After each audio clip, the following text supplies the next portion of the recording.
कहते हैं अगर आप स्माइल करते हैं तो ये आपकी फेस वैल्यू को बढ़ाता है, लेकिन मैं और आप तभी स्माइल करते हैं, वो भी अच्छे से जब हमें अपनी फोटो खींचनी होती है। मानते हैं कि नहीं? एनीवे, लेकिन आप स्माइल करते हुए बहुत अच्छे लगते हैं। और हाँ, अभी जो मैं आपको सुनाने वाली हूँ ना, इस कहानी के एंड में आते आते आपकी वो जो छोटी सी स्माइल है ना, एकदम बड़ी सी होने वाली है।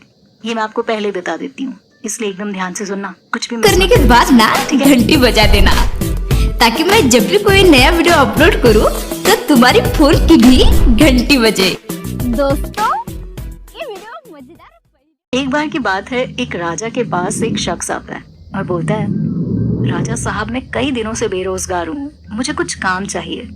तब राजा ने पूछा, अच्छा ठीक है, मैं तुम्हें काम तो दे दूंगा, लेकिन तुम कर क्या सकते हो, पहले ये तो बताओ, तुम्हारे अंदर कोई गुण है? इस पर उस व्यक्ति ने जवाब दिया, राजा साहब मैं ये बता सकता हूँ किसी भी चीज के बारे में कि वो असली है या नकली। राजा को लगा कि भाई मेरे राजमहल में तो आए दिन कुछ ना कुछ इस तरह की चीजें होती रहती हैं जहाँ पर मुझे परखना पड़ता है, तो चलो अच्छा है, ये शख्स आ गए, अब ये वाला काम मैं इसी को दे दिया करूंगा। फिर क्या था, राजा उसकी बात से इम्प्रेस होकर उसे नौकरी पर रख लेता है और उसे नौकरी दी अस्तबल में घोड़ों की देखरेख करने को। वो व्यक्ति बहुत ही दिल से उन घोड़ों की सेवा करने लगा। कुछ महीने बीत गए। एक दिन अचानक से राजा के मन में आया और उसने उस व्यक्ति से पूछा, भाई क्या ख्याल है इन घोड़ों के बारे में? ये घोड़ा कैसा है जिसे मैंने सबसे महंगे दामों पर खरीदा है, और मैं बता दूं ये सबसे खास घोड़ा है मेरा। ये बताओ ये असली है या नकली, मतलब ये असली नस्ल का है या नकली? इस पर उस व्यक्ति ने जवाब दिया, राजा साहब माफ कीजिएगा, ये घोड़ा जिसे आपने इतने महंगे दामों पर खरीदा है, ये असली नस्ल का घोड़ा नहीं है। उसका जवाब सुनकर राजा हैरान हो गया। उसने पूछा, अच्छा कैसे, तुम ये कैसे कह सकते हो? इस पर उस व्यक्ति ने कहा, ये तो आप उन्हीं से पूछिए जिनसे आपने ये घोड़ा खरीदा है। उसकी ये बात सुनने के बाद राजा ने उस घोड़े बेचने वाले को बुलवाया और पूछा, सच सच बता, क्या ये घोड़ा नकली है? और बिल्कुल सच बताना। वो व्यक्ति घबरा गया राजा की बातें सुनकर और बोला, राजा साहब जान सलामती की दुआ करता हूँ आपसे, और ये सच है कि ये असली नस्ल का घोड़ा नहीं है। बचपन में ही इसकी माँ मर गई थी, तो इसे हमने पाला था गायों और भैंसों के बीच में। ये सुनकर राजा को बड़ी हैरानी हुई और उसने उस व्यक्ति को दरबार में बुलाया और पूछा, भाई तुम ये तो बताओ कि तुम्हें ये बात कैसे पता चली कि ये घोड़ा असली नस्ल का नहीं है?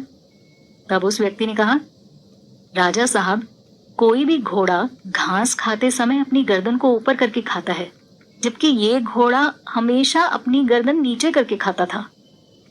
अब तो राजा उसके काम से बहुत खुश हुआ और राजा ने उसे बहुत सारी मुर्गी, अंडे और बहुत सारी भेड़ बकरियां उसे दान में दे दी। कुल मिलाकर राजा उसकी बात से बहुत खुश हुआ और उसने उसे उन्नति देकर रानी के महल में नौकरी दे दी। कुछ दिनों बाद राजा जब रानी के महल में आया तो राजा ने उस व्यक्ति से पूछा, क्यों भाई, रानी के बारे में तुम्हारा क्या ख्याल है, ये असली है या नकली?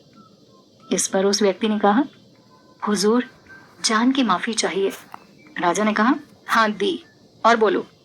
राजा साहब रानी भी नकली है। ये सुनकर तो राजा के पैरों के तले से जमीन ही खिसक गई। उसने पूछा, कैसे? इस पर वो व्यक्ति बोलता है, राजा साहब ये तो आप इनके माता पिता से ही पूछिए। इतना सुनना था कि राजा ने रानी की माँ को बुलवाया तो रानी की माँ ने कहा, जी हजूर, रानी नकली है। बचपन में ही जो लड़की हमारी हुई थी उसे बहुत तेज बुखार आया और उसे बचाने की बहुत कोशिश की हमने, लेकिन वो नहीं बची। जिस राजकुमारी के साथ बचपन में ही आपका विवाह हुआ था वो मर गई थी महाराज। हम लोग बहुत डर गए थे कि अब हम क्या करें, तो हमने एक नौकरानी की लड़की को गोद लिया और ये वही नौकरानी की लड़की है। अब तो राजा को बड़ी हैरानी हुई, पर उसके काम से वो बहुत खुश हुआ और उसके बाद राजा ने फिर बहुत सारे मुर्गी, अंडे और बहुत सारी भेड़ बकरियां उसे दान में दे दी। ऐसे ही कुछ दिन और बीत गए। फिर कुछ दिनों बाद राजा ने पूछा, तुम काफी दिनों से मेरे साथ हो, तुम्हारा क्या ख्याल है, मैं असली हूं या नकली? तब फिर उस व्यक्ति ने बोला, हुजूर जान सलामती का वरदान चाहिए, तभी बोल पाऊंगा। हाँ जाओ, दिया जान सलामती का वरदान। राजा ने कहा, हुजूर माफ करें, आप भी नकली ही हैं। उस व्यक्ति ने डरते डरते बोला। और ये सुनकर राजा के पैरों के तले से जमीन खिसक गई और पूछा, कैसे? इस पर वो व्यक्ति बोला, अब हुजूर, ये तो आप अपने माता पिता से ही पूछिए।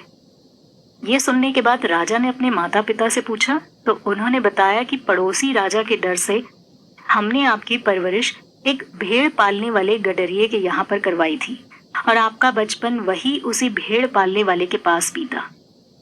अपने माता पिता के मुंह से ये सुनने के बाद राजा को बड़ी हैरानी हुई। उसे ये लगा कि इस व्यक्ति को ये बात कैसे पता लगी। सो उसने उस व्यक्ति से पूछा, भाई तुमने जो भी कुछ कहा सारी बातें ठीक है, लेकिन तुम्हें ये पता कैसे चला? इस पर वो व्यक्ति बोलता है, महाराज बुरा मत मानिएगा, पर अगर आप असली महाराज होते तो आप किसी काम से खुश होते तो इनाम में मुझे हीरे देते, जवाहरात देते, जमीन देते, लेकिन आप तो जब भी खुश होते हैं हमारे काम से तो आप भेड़, बकरियां, अंडे, मुर्गी यही सब दान में देते हैं।